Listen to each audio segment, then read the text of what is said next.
And during that time, I was going through a bit of a crisis.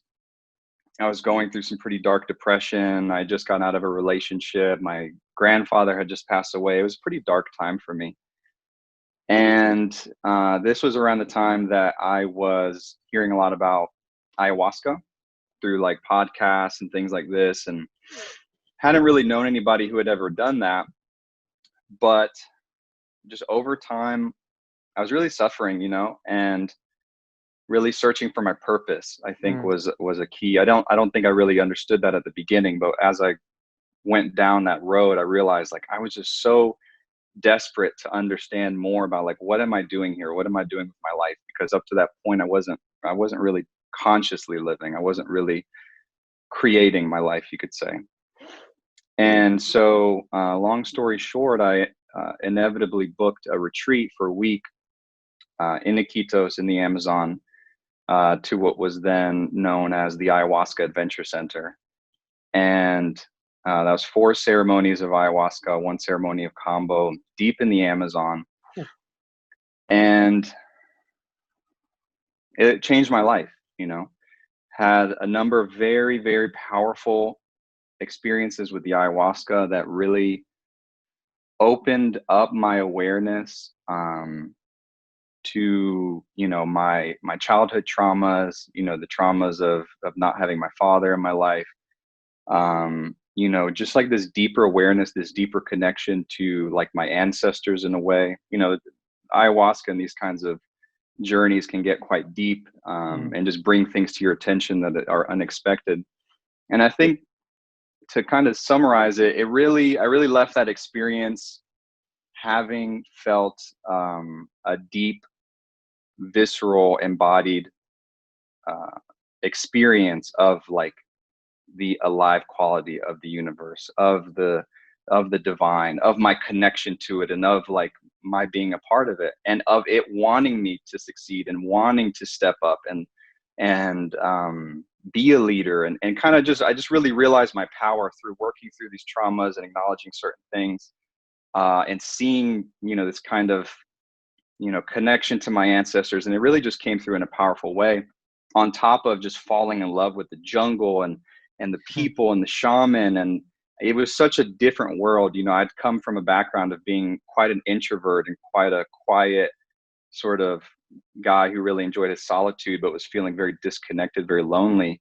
And then I was just like going on this adventure suddenly. And I left that week knowing for sure that I would be soon living there, that I would soon be working with ayahuasca. Wow. And it wasn't that anybody told me that, it was that I knew that inherently from the experiences that I had.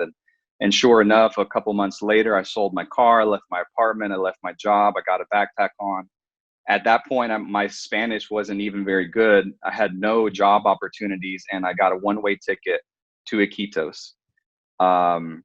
And over the course of a year and a half or so, I made the connections and made friendships. I volunteered at places, and eventually, I started facilitating ayahuasca ceremonies. And so that was, I feel like that's a good point of entry to my journey, because plant medicine, facilitating those journeys, and my time living in Peru, and traveling with my partner Sylvia, kind of falling in love during that time, during those journeys, that was a big part of my coming into my manhood, my adulthood, and my spiritual awareness of my life. And fast forward, to becoming a father, to then facilitating in Costa Rica at Soltara. It was in transitioning out of living at Soltara with my partner and my son, where we helped facilitate the first few months of ceremonies there as they opened, where, I was really just, we were intending to live in Costa Rica for a number of years. When we left life in the US, we're like, okay, bye everybody. We're going to go live in Costa Rica and live this dream. And we did for some time, but it proved challenging with a toddler, in a rural area, wanting to provide him a certain quality of life. And also just realizing, how taxing it can be to facilitate plant medicine ceremonies and host people and show up in this way, week after week, especially with the kind of scheduling that we had. And so in coming back, it was a bit of a struggle to see like, okay, we're going back to the mundane, to the matrix, like how are we going to integrate these experiences? How are we going to take what we've learned and take what we've experienced and make something of our own? Because we knew that was a part of our journey and what we needed to do. And it was a bit of a struggle, but a friend of mine, where it really first entered my mind, this men's work, a buddy of mine a good dear friend, actually, his name is Sean Side. He was a facilitator at Soltara. And he did some like channeling. He worked with a channeler and did some kind of work. And they had mentioned to him that he should look into the Mankind Project. And I had never heard of the Mankind Project, never heard of men's work, had been really quite involved in spiritual communities and yoga and different things, but never heard of men's work really. And that really piqued my interest. Then I started looking into the Mankind Project, into the men's work, and I was like, whoa, I had no idea this even existed.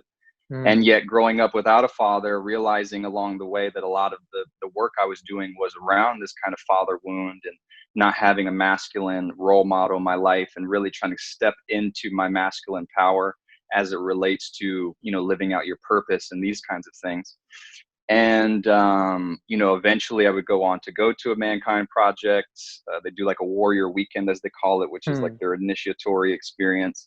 And just started to study, and then really Medicine Heart just came through me. It just, over reflecting about it and meditating upon it, it was like this Medicine Heart idea, this brand came through.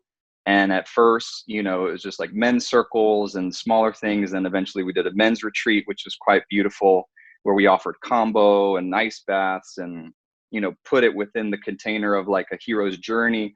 And it continues to this day now, doing this podcast. But that in a nutshell is how I arrived to doing the men's work more specifically.